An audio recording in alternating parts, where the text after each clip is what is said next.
Dylan. Beetlejuice. No, don't say it. No, stop. Beetlejuice! No! Dude, I think greatest theme of all time.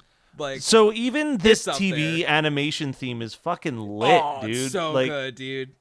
It's a good time. So, look, before we hit record, Yeah. there was a little bit of a conversation going on. So here's what happened, right? I have a giant list of all the things that are celebrating anniversaries, and I said, Beetlejuice is celebrating 35 years of being a movie.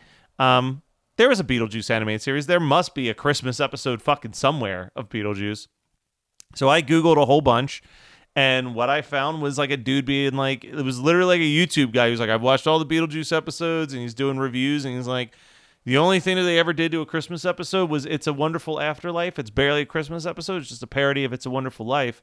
But, I mean, that's kind of the closest thing they've ever done to a Christmas special. Yeah. I said, fuck it. We'll watch it. Whatever. Like, we've watched less Christmassy shit. Then Dylan's just like, what's up with this picture of Beetlejuice as a mall Santa?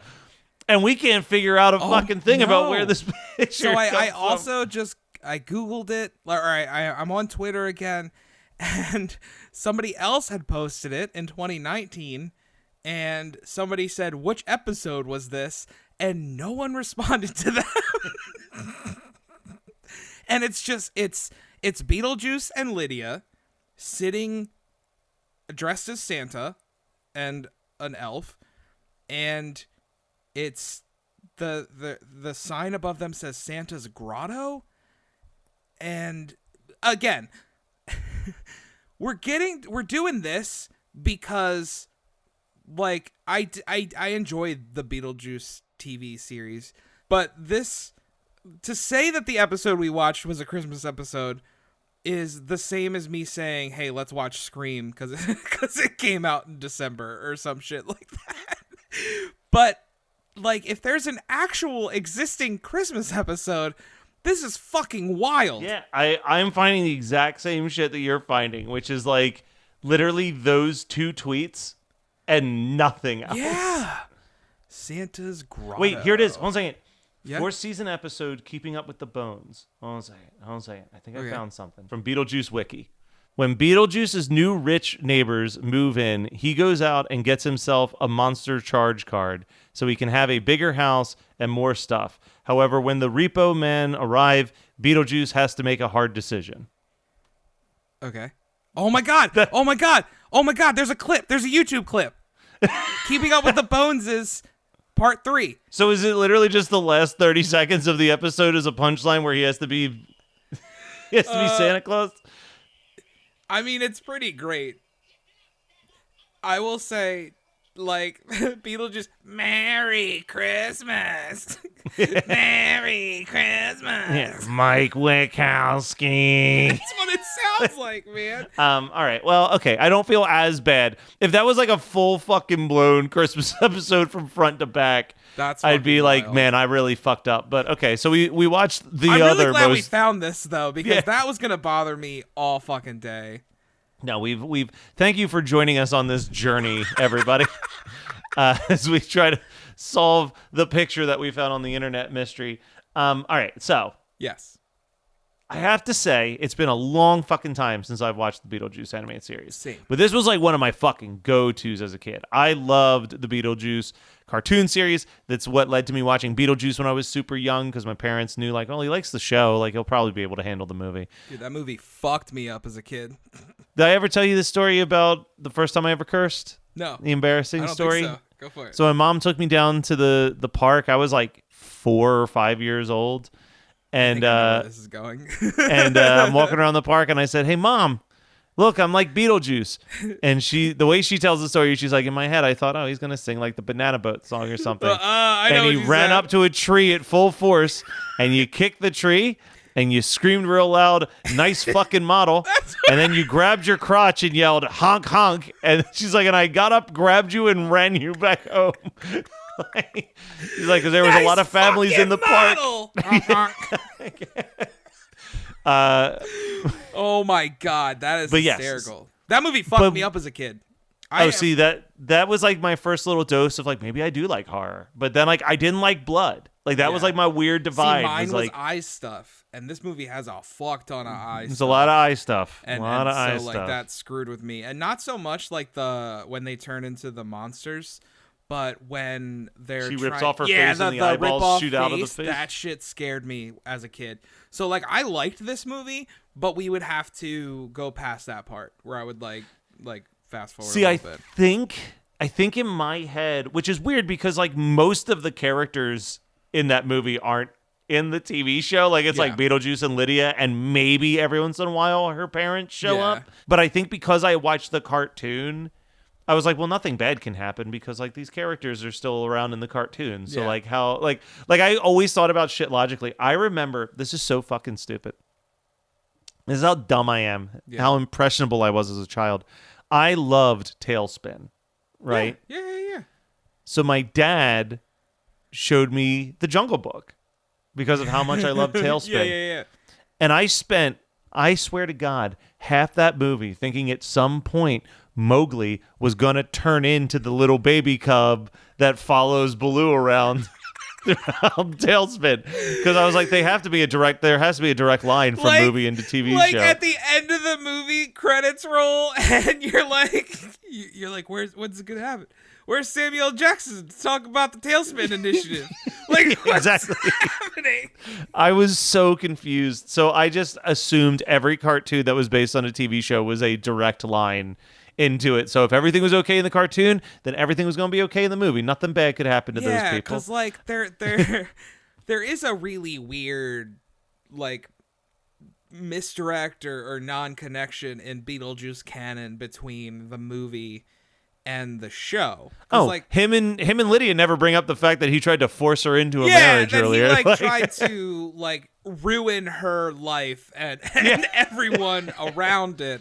But besides the plot holes, yes, Beetlejuice translates into a cartoon better than almost any other movie I've seen. Well, that's because that fucking movie is a cartoon, dude. Yeah. Like it's insane. And it's so the setup of this whole episode is that it's literally an It's a Wonderful Life parody. So this is It's a Wonderful Afterlife, and it's the Beetlejuice is a little down. He's all he loves to do is prank and ruin people's lives, and everyone's become wise to it. Yep. So like his next door neighbor, who is just like this giant fur ball, the monster next door. Yeah. He loves to kick him in the butt every day. And he runs over to kick him in the butt, but he can't do it because he's got the fanny blocker on. There's like a metal plate attached to his butt to protect him from getting kicked. And then he's like, all right, I'm going to go scare Jacques to pieces. Yeah. And then Jacques like, no, man, I got bone bond now. I can't fall apart. And then finally he's like, I'm going to make this spider slip on this ice. Yeah. So he turns into ice. She's like, I got my dancing cleats on, so I'm good to go. And then fuck you, Beetlejuice. So then he's like, all right, my only other option is fucking hang out with Lydia, my best friend Lydia. Yeah. She'll take care of me. And she's like, Beetlejuice, I'm busy. And like a real fucking sad emo boy, Matt Kelly in 2000, it's like, oh, I guess you're too busy for little old Beetlejuice anymore. Might as well just never exist at all. And like Lydia in her defense is like, no, look, like I'm going to do this. I'm going to use this thing that you gave me. It's going to be like you're there. And he's just like, fuck you. I'm taking it back. You're dead to me. Like, also, like, imagine that this is all one day. Like, one day, everyone's just a little too busy. Like, Beetlejuice, can you just go find your own shit to do for a day? Just like for 24 hours, just like sit and read a book. I don't know what to tell you. Yeah, dude. Like everybody's got their own shit going on. You know what? Your entire relationship with people is based off you ruining their day. Fuck you. But I do love the fact that in It's a Wonderful Life, the angel is Clarence. Yep. The dumbest pun in the world. Yeah. This angel's name is Clearance Sale. And that is pretty much my biggest note in this. Every single line of dialogue in this entire show is a pun. It is.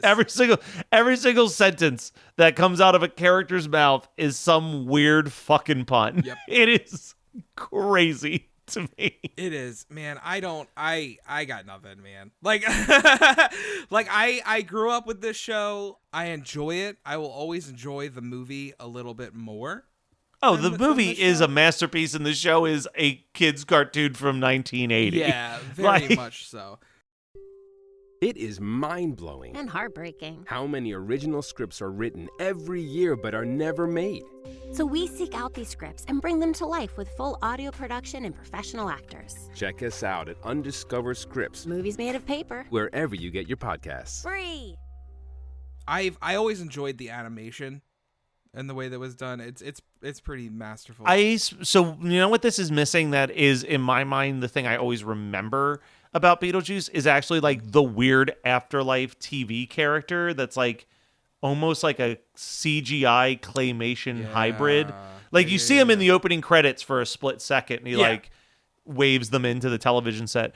I did write down 2 lines that actually got a legit, because most of this it was just kind of like, huh. just like oh, this is just feel good. There's nothing. There was 2 lines that I wrote down that made me laugh.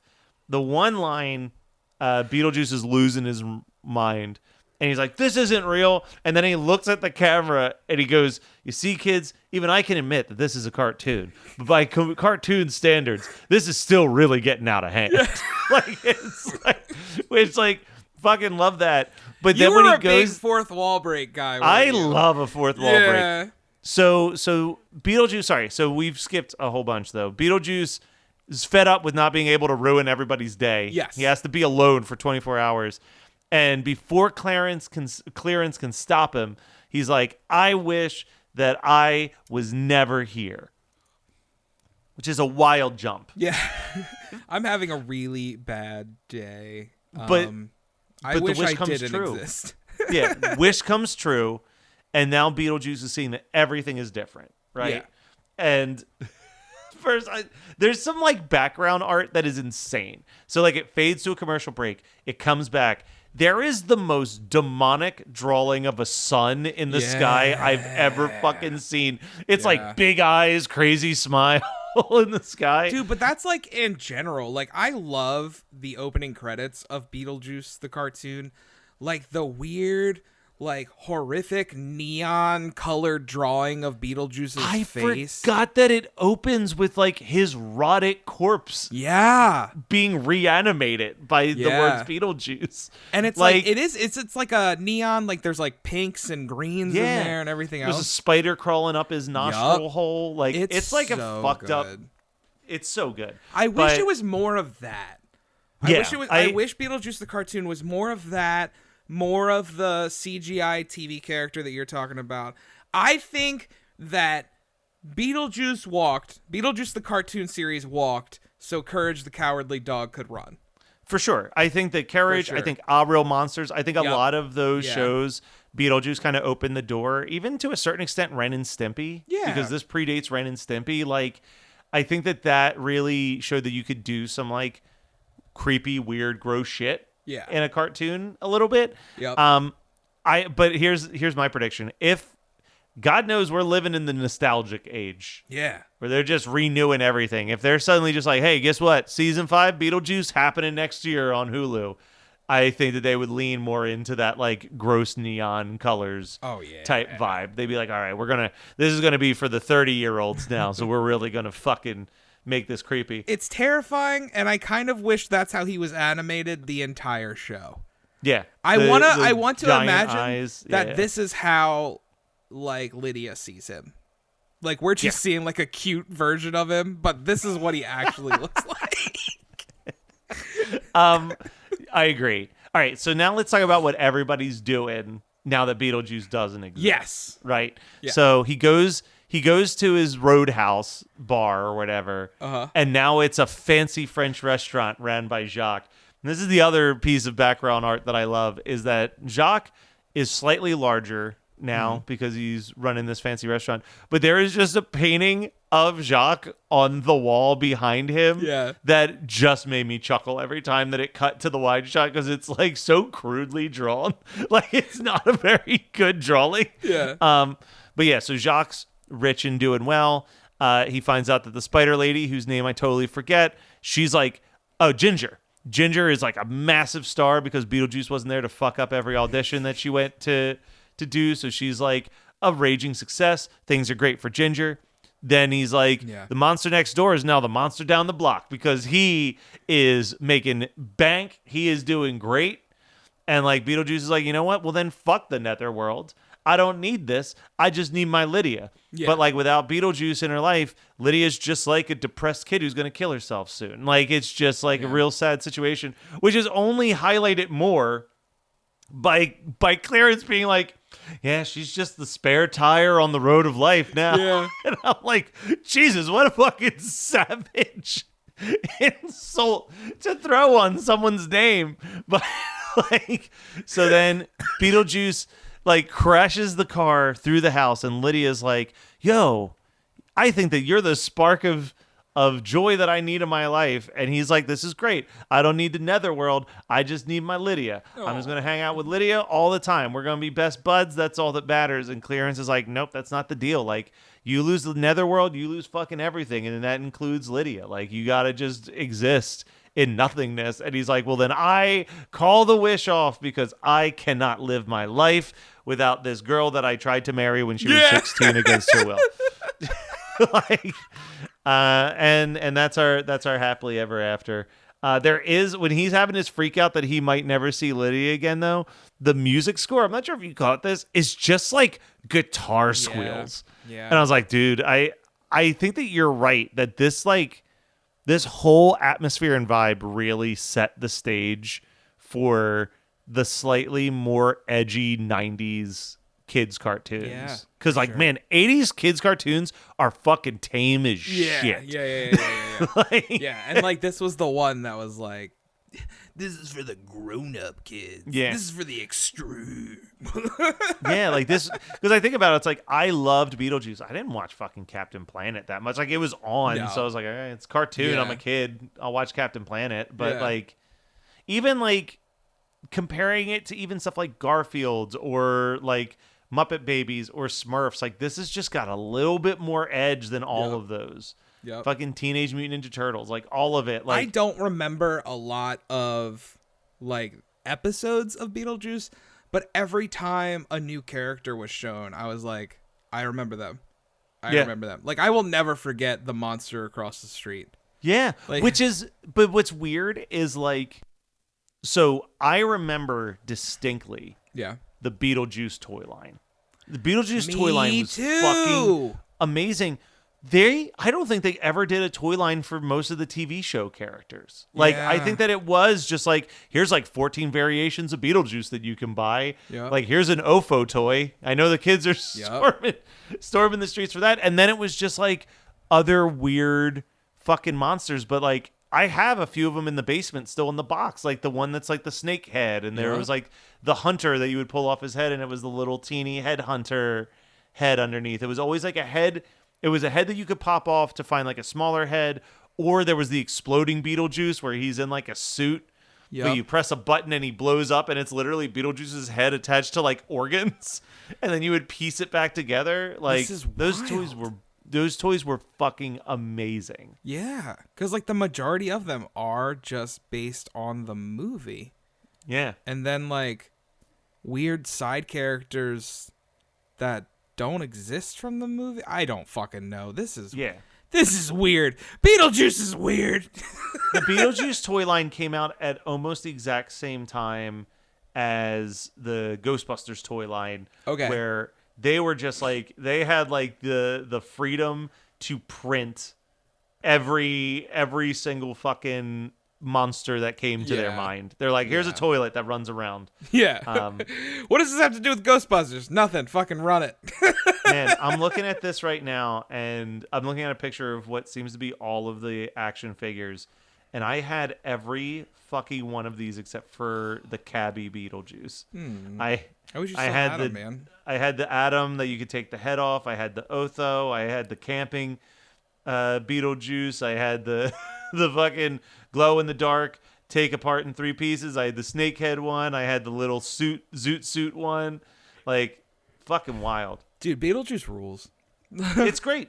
It's so like, good. Do you think we're ever actually going to see a sequel to Beetlejuice? I feel like it's a thing that they threaten all the time.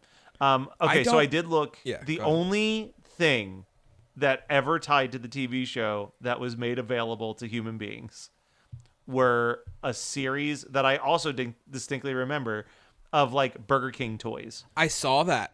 When I just Googled it, I saw that one. Yes. Like there was a Jacques one, Yeah. but the rest were just like there was the cartoon show. But dude, I used to, the bane of my,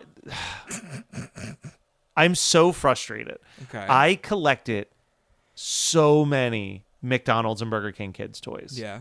And like had a glass case for them as a kid. Like I was like, these are awesome. I want to keep them pristine. Like was very fucking weird, nerdy collector about them. Yeah. And then when I was in like high school, my mom just boxed them up and sent them to an aunt to give to her kids. And then they just like gave them to a Goodwill. And it's like, if you even try to like replace those toys, it's like $40 a figure now to like get those toys back into your life. I'm like, what were you thinking? Like, like, why did you not at least ask me? And she's like, well, I thought you'd say no. And I'm like, you're goddamn right I would have said no. Yeah, why? Like why would you do that? Oh my God. It's like every time I see a toy that I used to have from that Just set, like, I remember that I hate my mother. I get so angry. You know what? I can't even do this anymore. I'm done. Beetlejuice, Dylan. Beetlejuice. Now we won't stop till the big ball drops on New Year's. Happy holiday, have a great holiday, have a merry happy holiday.